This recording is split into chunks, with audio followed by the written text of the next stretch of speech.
Space Aliens Defense Forces 45th Planet Invasion, BF 354246. A large group of ships circled the sky to offer assistance. However, the enemy was better prepared than anticipated. There's a blast as a woman predicts that it looks like they are all done for. The signals are gone as she realizes that she cannot reach any of the 5 fleets. She has no idea now what to do. She is unable to connect with the main force. A person asks her if she's scared, wishing for her to be honest. He also mentions that the patrols are calling this a suicide mission. She questions if that is really the case and states they will have to eat those words if they come back alive. The man calls her Sergeant Suna and tells her that he envies her, mentioning that she is quite the daring soldier. She tells him to just bear with it for 5 more years. She wonders how strange it is that she is thinking about the past, realizing that the explosions are getting closer and she needs to return to the shuttle. She hurries, realizing that she needs to hurry to the cockpit and treat her wounds, but she is unable to connect. This causes her to become frustrated as she wishes for it to work already.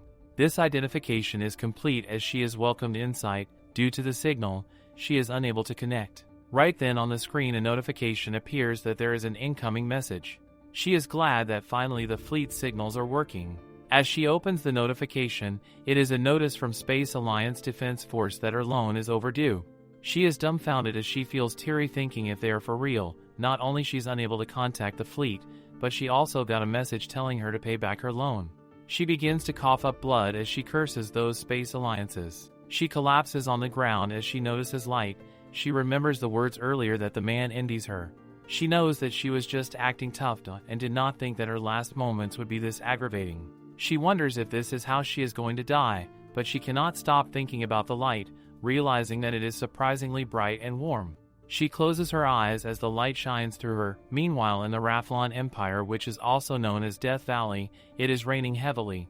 A woman stands in the rain. She ponders that she needs to die. She is hiding her face as she knows that she needs to hurry up and die. She thinks of the person who told her to die. Tears fall down her eyes as it turns out that she is Duke Langtry's eldest daughter. Her name is Miola de Langtry. Miola ponders again that she needs to die. She stands on the edge of the cliff as she wonders if she really wants to die. She knows that she always wanted to put an end to everything, and this just shows how exhausted she is. Someone calls her really pathetic as she flinches. She turns around to find a man standing near covering himself. He is holding a sword in one hand, and on the other hand it is an animal's head. He glares at her eyes. She retreats, asking who he is before he questions if she is really thinking of killing herself. She flinches and clenches her fist, trying to get near to the cliff. She asks him to not come any closer, ending up falling from the cliff. The man stands there.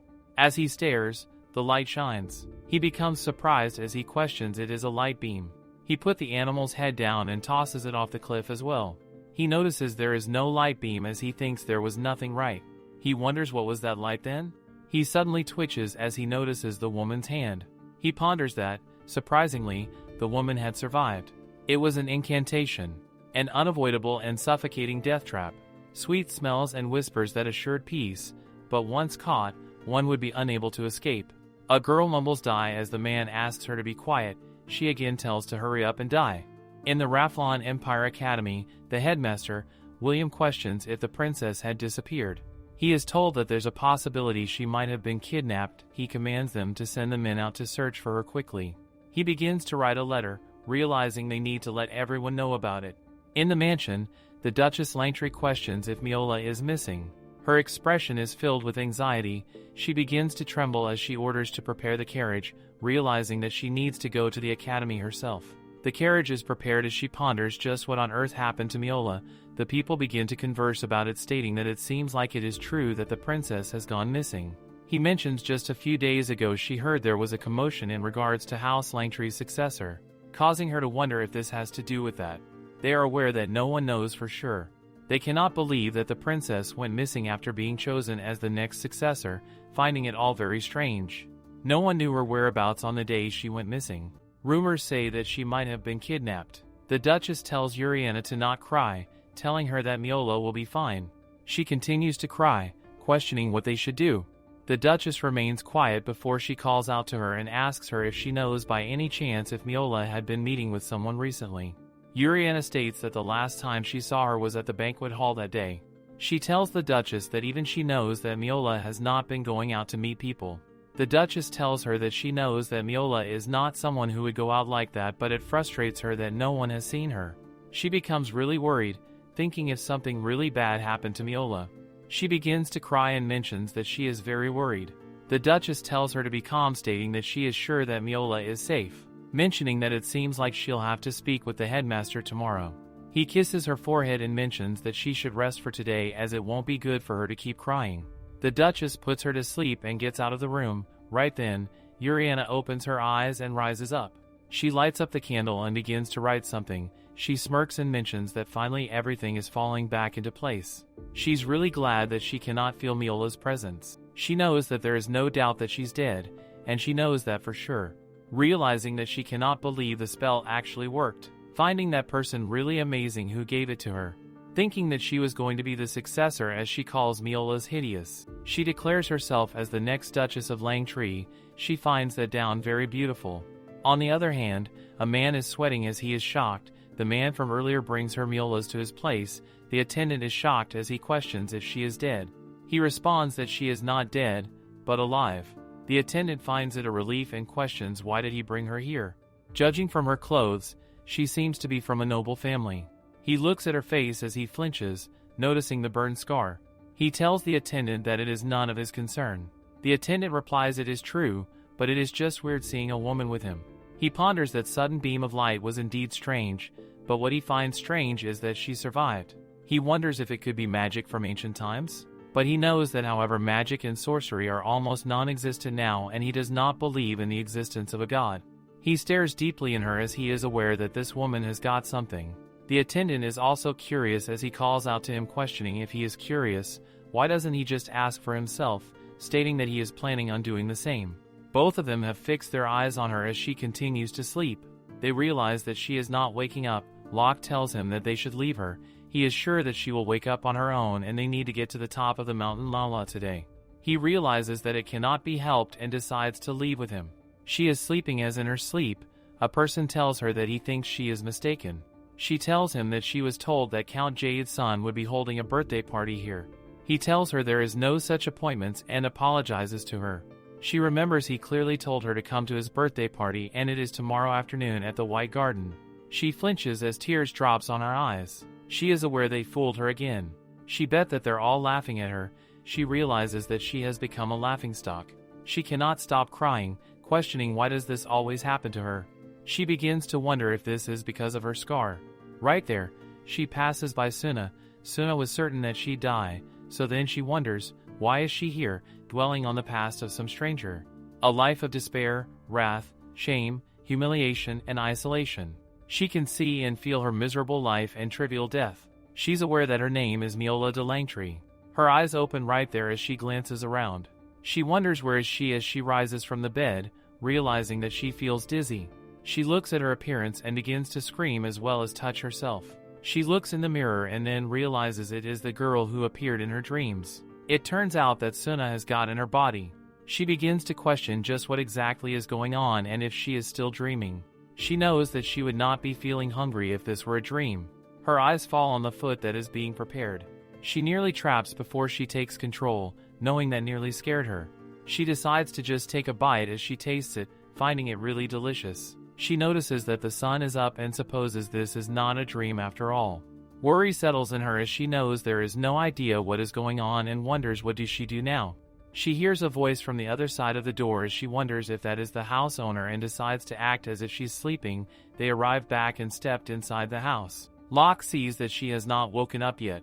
The guy glances around as he asks her if she can hear him right. He questions why does not she just get up already. Suna ponders that she can feel a menacing aura. Suna is aware that she has not fully grasped the situation yet and she does not know if there are enemies or allies, and she certainly does not stand a chance against them. There is only one thing that she can do. She rises and lifts her head and looks at them. She asks them who they are and who is she. Deciding to not remember anything.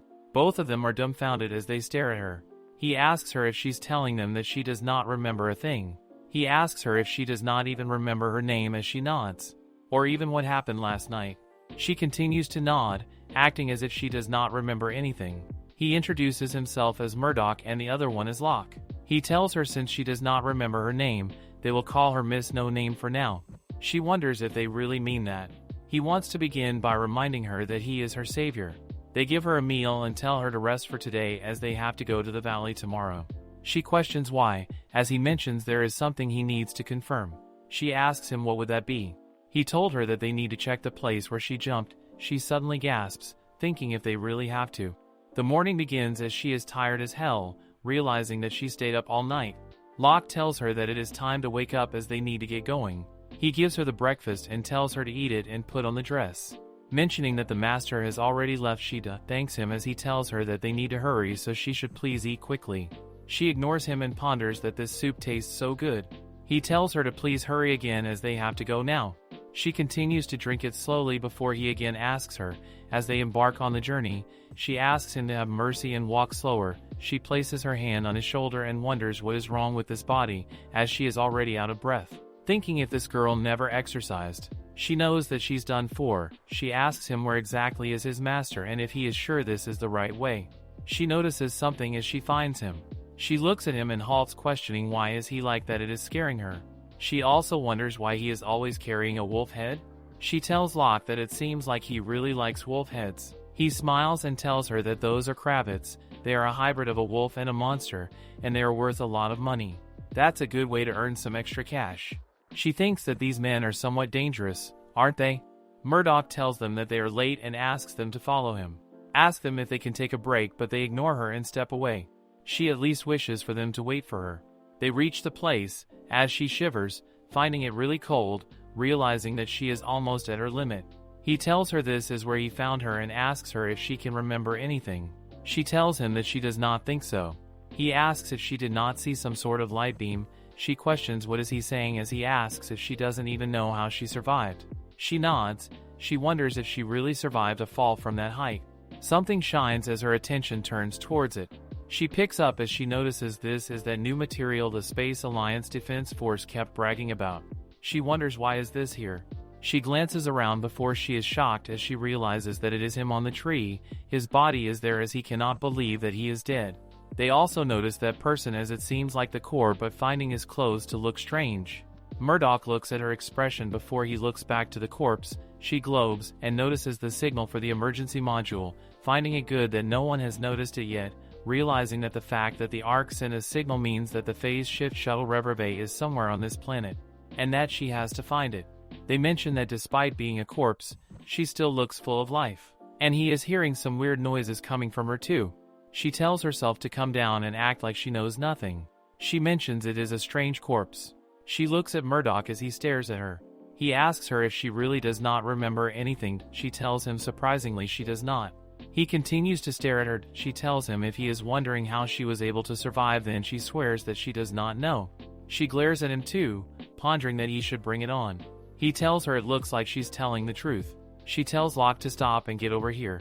She asks him, should they not hold a simple funeral and bury her?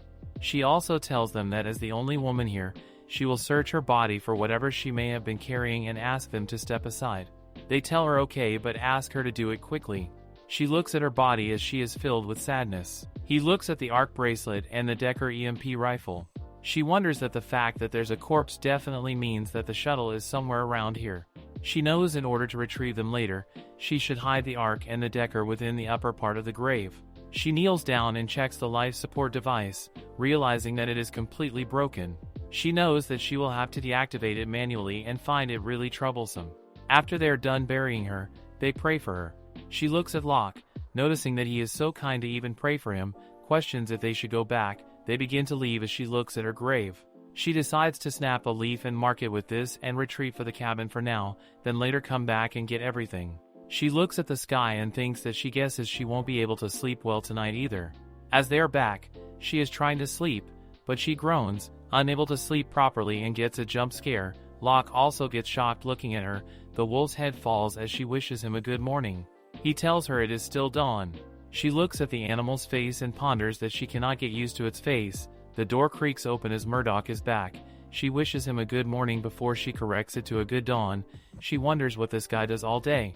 He glares at her as she ponders. It is better not to know. Locke gives her some soup as she thanks him.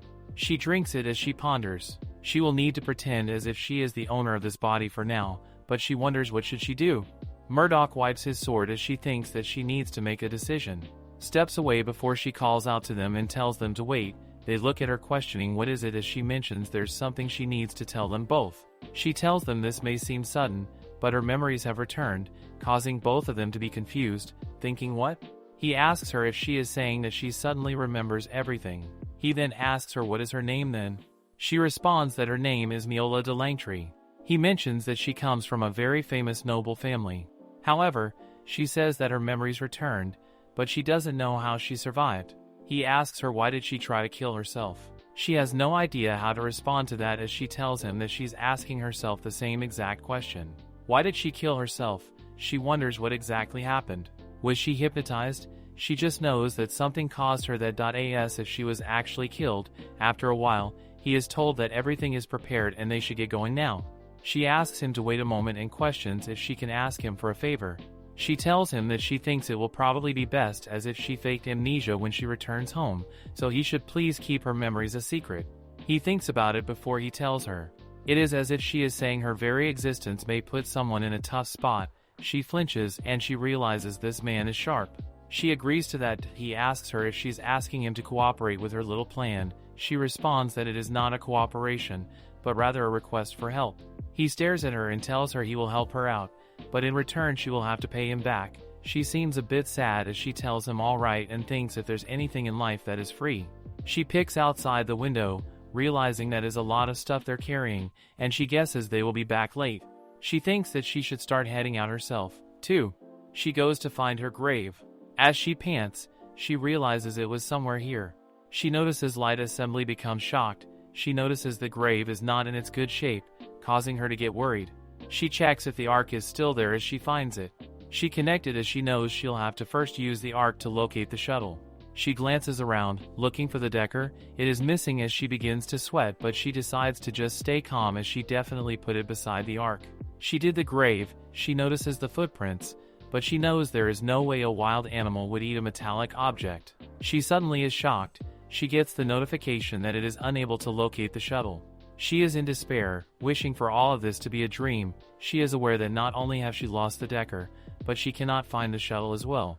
She wants to cry so badly, but the tears won't come. She looked at the sky, realizing this took longer than expected, and is aware that she should head back. She goes back home demotivated as it is the night time. She is laying on the bed. She is exhausted and unable to sleep. She cannot stop thinking about how she is unable to find the shuttle and her weapon is missing. And to make matters worse, this body has almost zero stamina and she has a burn scar on her face. This is too much for her to handle. She rises from her bed and touches and rubs the bracelet. She is aware that you find the spaceship. She needs more information. One of the few advantages of having this body is her status. She will have to return to the Duke's mansion. They are cooking food as she is staring at them. Locke tells Murdoch that he has finished chopping up the ingredients. He responds that he needs to cut the edges of these mushrooms. She sees that he cooks despite being a noble, and he's even putting a lot of effort into it, thinking if he is a foodie it is as if they are about to have a banquet as they're putting their fall into the food. The time for the meal, and she asks him if he's also a student from the Raflon Academy. He tells her that she cannot believe that this guy is still a student. She tells him that this is quite a coincidence because she was also thinking of returning to the mansion and the academy. He tells her to do as she likes. She tells him that she is hoping he will help her with her return. He stares at her and looks at her dirty clothes and messy hair. He tells her okay and states there's a right time for everything if they want to stick to the right procedure and etiquettes. He tells her they have to send a letter to the Duke's mansion here. She looks at him with her shiny eyes as he asks her if she perhaps is expecting him to do that for her. She nods and tells him yes. She thinks that procedures and etiquette are just annoying. She tells him that she has a question and asks him if there's any place within the Empire where she can get recent news quickly as she just needs some information.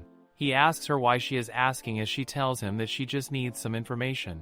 He tells her that would probably be the Knight's Order. She thinks about what he means by the Knight's Order, thinking if they are like the defense forces of this planet. She knows that news will certainly circulate faster there since knights from various different regions will be gathered. She had already received death threats, and if she wants to survive, her status is not enough. That is it. She knows that it's exactly what she needs. She needs power and rank to exert influence over both nobles and their retainers. She tells them that she will just have to join the Knight's Order. Locke asks her what does she mean, and tells her that not just anyone can join the order. He also tells her she may know that already, but she's not in any shape to do that. She just decides to jump right into it and start vending this dress for her return. She finds the dress not really good looking, wondering why. Even Locke is shocked. He cannot believe that she turned the dress into a rag. Murdoch thinks that she is amazing, but in a bad way. She asks him how does it look, telling him that she tried to mend it. He asks her if she really wants to hear his answer. She tells him no, not necessary. At his mask and wonders that she thinks about it, that the mask might come in handy. He asks her to not give him that look and spit it out whatever she wants to ask him. She asks him if he has any more of those masks, and if he does then can she borrow one? He does all right, but mentions that she will have to pay him back. She tells him okay, as she's aware that nothing is free. He gives her a new one as she thanks him. Locke is shocked. He whispers in her ears that Murdoch is unexpectedly kind to her. She asks him who is kind to her. Locke tells her he's talking about Murdoch. She cannot believe that paying him back for simply boring a piece of fabric is being kind. Locke does her. That is not what he means. He just finds it weird that he listens to everything she asks him to do. You guys heard that she might not know, but the master is usually very quiet and also does not lend his stuff to people. She tells him that he can stop right there as she knows he is his master and that he should be defending him, but she tells him that there's a limit to everything. Locke is confused as he mentions that is the truth. Locke is outstretching. Dermot calls out to him and tells him to send this to Duke Langtry's mansion. Those are letters, as he tells him to send the rest of them to Headmaster William at the academy. Locke questions if those are the letters that he's sending to her instead, mentions that is what it is. He had asked her if she wanted to provoke someone. She told him it would be people who wanted her dead. He questioned if she had a plan. She asked him how about a rumor about her turning into a ghost and wandering around the Empire. She knows that she was almost killed, so it is unfair to go back quietly, and she was very honest to rumor about her disappearance, a noble lady who died miserably after being cursed and returned as a ghost. He asks her, does not she think that is too obvious? She smiles as she mentioned that the closer it is to the truth the more shocking it will be. In the mansion the Duchess receives the letter and sheds happy tears realizing that Miola is alive. Headmaster William also receives the news. Uriana is walking as someone calls out to Uriana and asks her if she has heard about the rumors. Uriana halts abruptly at the sound of giggling behind her. She snaps at Mary, telling her that's not funny at all. However, she is met with the shocked gaze of Mary, who protests she hasn't said anything. A chill courses through her body as she asks, that wasn't her? Her face falls and she looks around in terror, wondering who was there. With a pale face and widened eyes, she lets out a scream when her gaze falls on the girl with burned cheeks standing next to her. She lets out a terrified scream. At the academy tea party, Charlotte exclaims she heard that a ghost appeared in the dormitory again. She adds that according to the rumors, they say it is the ghost of Miola. She wonders if it could be true. The red-haired looks unconvinced and points out Uriana already told them that Lady Miola only went missing. But Charlotte states the rumors are scary. The silvered-haired clips, pointing out there are also rumors of someone going missing after being cursed and that this person might have a connection to the Langtry family. Charlotte advises it might be best not to bring that up in front of Uriana. She grins in response, agreeing with her and expressing her relief that she's in here with them. Charlotte then smiles nervously, requesting not to talk about ghosts. They switch to the topic of classes. However, Urinal has listened to their conversation.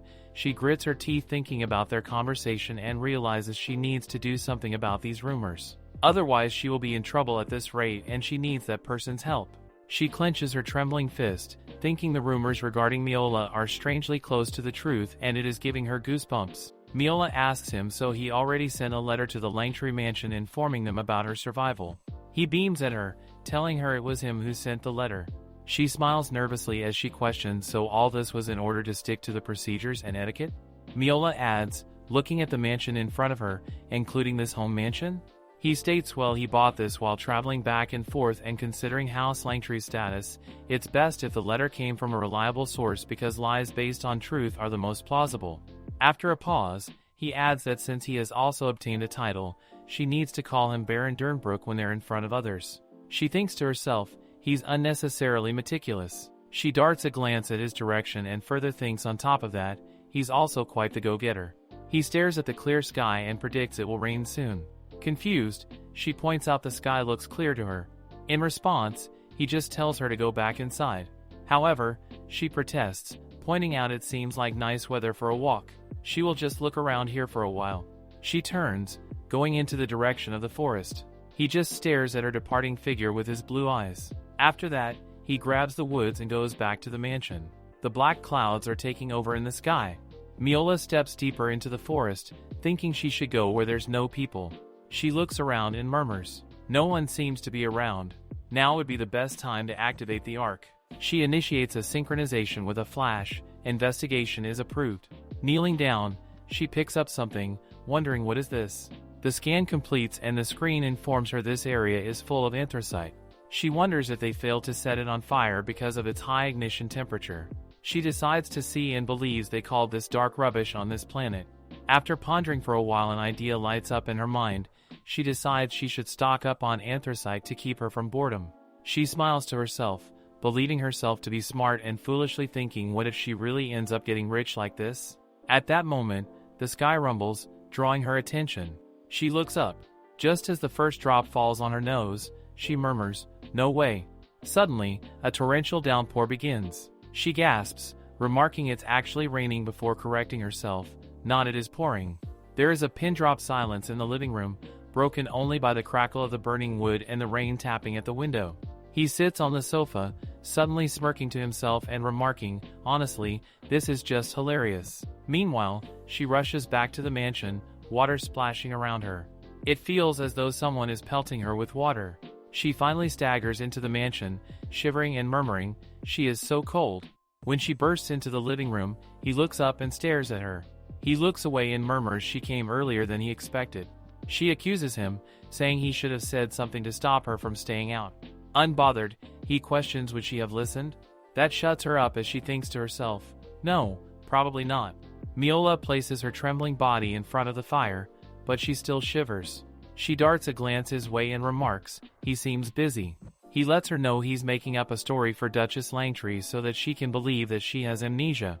He points out the more detailed it is, the more believable it will be.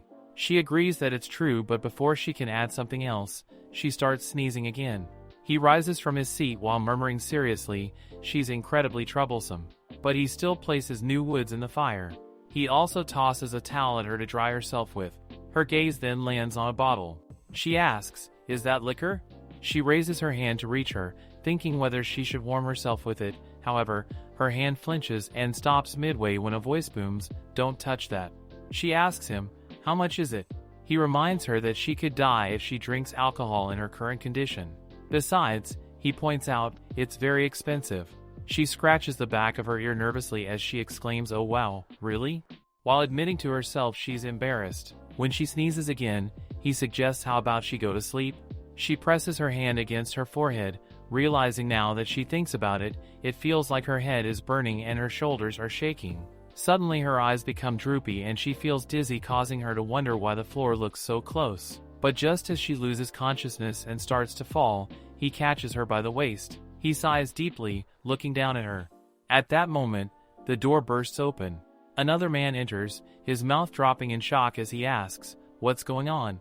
He panics. While he props her on his shoulder, he attempts to ask if she is alright, but he cuts him off, saying, she's not dead, so stop making a fuss and follow him. He follows his master, somewhat embarrassed. The next day, as the carriage arrives, the master looks down from the window. At that moment, the butler arrives and informs him Duchess Langtree has arrived. Her Grace admits she is indebted to him and promises to reward him later. However, he tells her, there is no need for that, I simply did what needed to be done. Her gaze then falls on Miola laid out on a stretcher. She asks, is it true that she has amnesia? He replies, yes. She wipes her tears, exclaiming what exactly happened to her poor daughter. He admits he would like to stay longer, but he's afraid that he has to leave due to some personal matters. He hands over some documents and tells her that's why he prepared this simple document for her. He hopes this answers all the questions she may have. That catches her attention. She murmurs a simple document, he says. Smiling, she looks up at him and expresses how grateful she is. She will never forget his kindness. She decides she will ask her daughter herself once she regains her consciousness. He lets her know he would gladly help further if need arise. She wonders just what did he write in there. He excuses himself, announcing then he shall take his leave. She groans as she looks at him, but he approaches her with a straight posture. Smiling at her, he says, "Till next time." After that, he heads off to the carriage and leaves. She is left stunned, wondering, did he just smile? She groans in frustration, realizing she missed her chance to say her greetings. Uriana informs the cloakman that the crown prince will be attending a banquet being held next month and they need to do something about all those horrible rumors before then. He smirks and states he finds it strange that the rumors about the spell are so detailed. It's as if something is trying to uncover their identities. She requests him to please deal with them himself directly. He agrees but points out as for her, she should focus on captivating the heart of the crown prince. He admits his identity is still unknown, but wants at least to know how preparations are going. Is she ready? She tells him not to worry about that, even though nervousness flickers in her eyes. With his greeting, he abruptly turns and leaves. She clenches her fingers, her eyes fuming as she calls out for the crown prince. As she flops face down on her bed, there is a knock at the door. The person apologizes for the disturbance. She realizes it's the Grand Chamberlain. She opens the door, and he apologizes once again for coming at such a late hour. However, he explains that Duchess Langtree has sent her this letter. She wonders why her mother sent her a letter at this hour. Did something happen? As she reads the contents of the letter, her eyes widen like saucers, uncertainty and shock written all over her face. She whispers, "It can't be." The letter crumbles in her shaking hand as she repeats, "No way." The letter lets her know Miola has returned to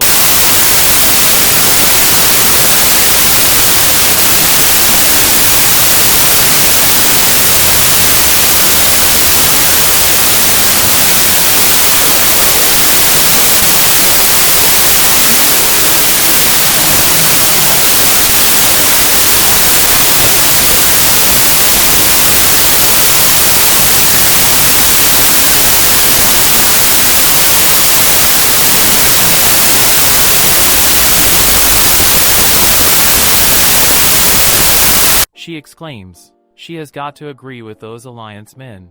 It really is a well-designed device for survival. Even though she got into debt buying this, it was totally worth it. She initiates synchronization and the system lets her know they are searching for the shuttle location for the 148th time. She frowns, asking do they really have to tell her how many times? They point out they are designed to provide accurate information to the user and inform her examination of soil composition. Distance measurement and mountain height have already been completed. Then they ask her if she would like to search for the same results again. She sniffs her tears back dramatically as she realizes the AI is merciless. She sighs deeply, claiming she cannot even find out where the shuttle is located. She decides she needs to go to the academy to gather information, but there are people out there who want to kill her. She admits whether she lives or dies, this is just rough. However, she is determined to at least finish what she came here to do. The system tells her they have a short-term physical training program and instructs her to choose a category. She asks herself if she should start with the basics. She taps on the screen while she's at it. She will go with a handsome teacher. The system informs her the program will start shortly. She stretches her arms when the system orders her to follow the movements. The next day, a pale and haggard-looking Miola is sitting on the chair. She can't help but consider if she ended up overdoing it. She feels so tired but she just did the basics. So why? The Duchess tells her that she looks very tired. The butler tells them to get started.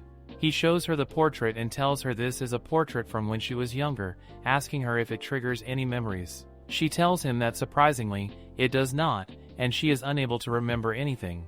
The Duchess is filled with worry as she questions what are they supposed to do, as she has to go back to the academy soon. The butler mentions this is also a first time for him. The Duchess is aware that they have also been invited to the banquet that the crown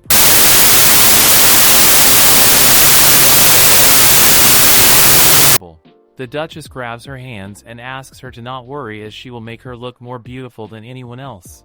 Miola questions what? The Duchess states for that reason, she has prepared the finest dress for her. It's just a white dress with ribbons designed on the neck and arms. Miola gasps as she questions what? She is shocked to think that she's going to wear that dress. She touches the dress and mentions it is very soft. She also questions what in the world is this as the Duchess asks what does she think. She had this prepared specially for her.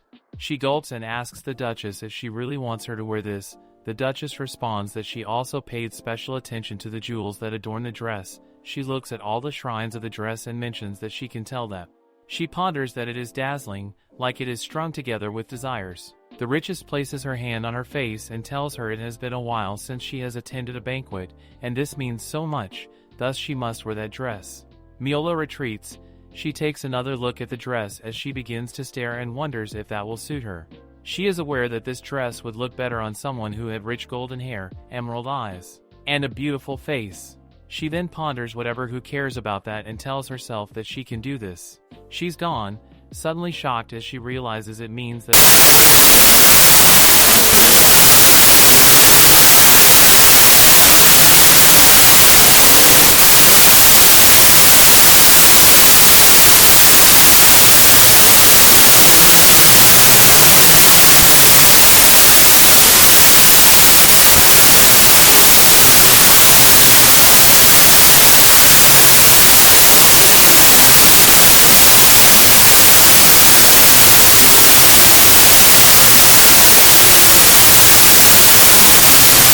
work on a custom-made dress just for her. The Duchess goes to the shop and mentions that to think that Miola personally picked and ordered her own dress, she cannot wait to see her in it.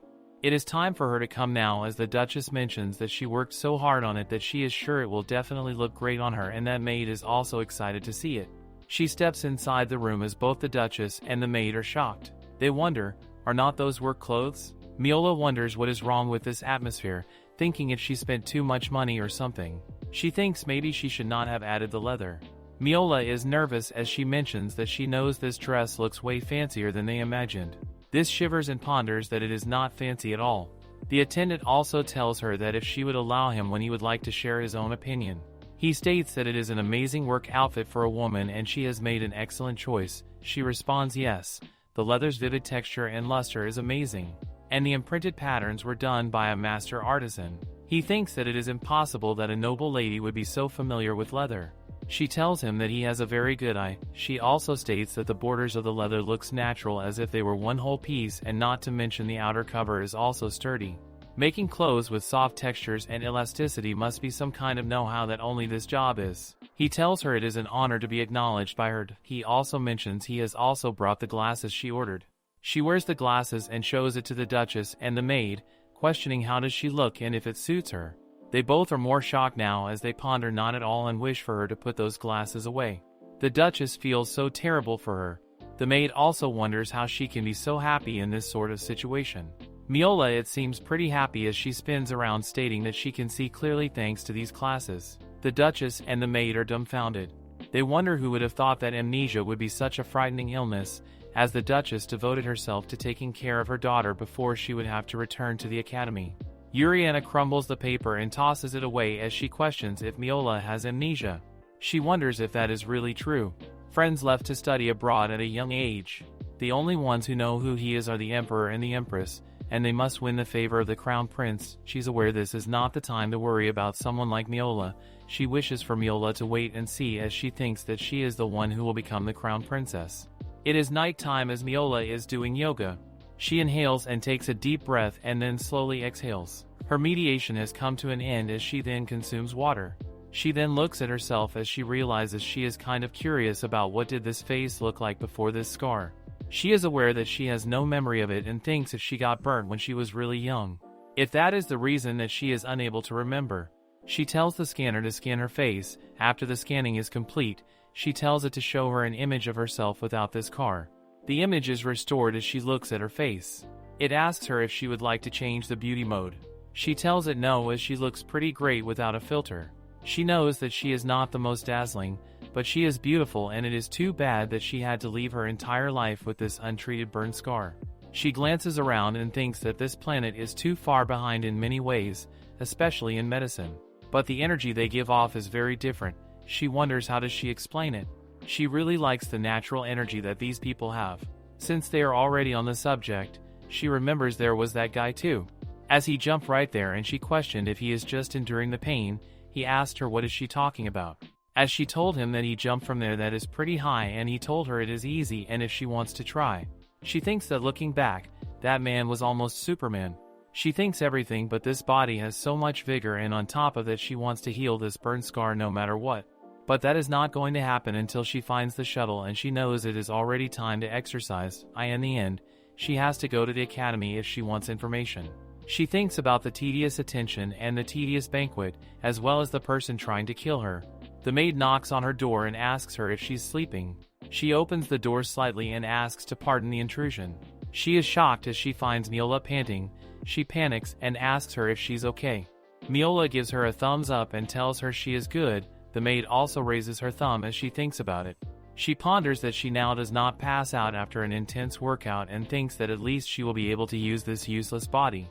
She tells herself to just endure it a little more as she will go to the academy, gather information to find her shuttle, and then leave this place. She laughs evilly.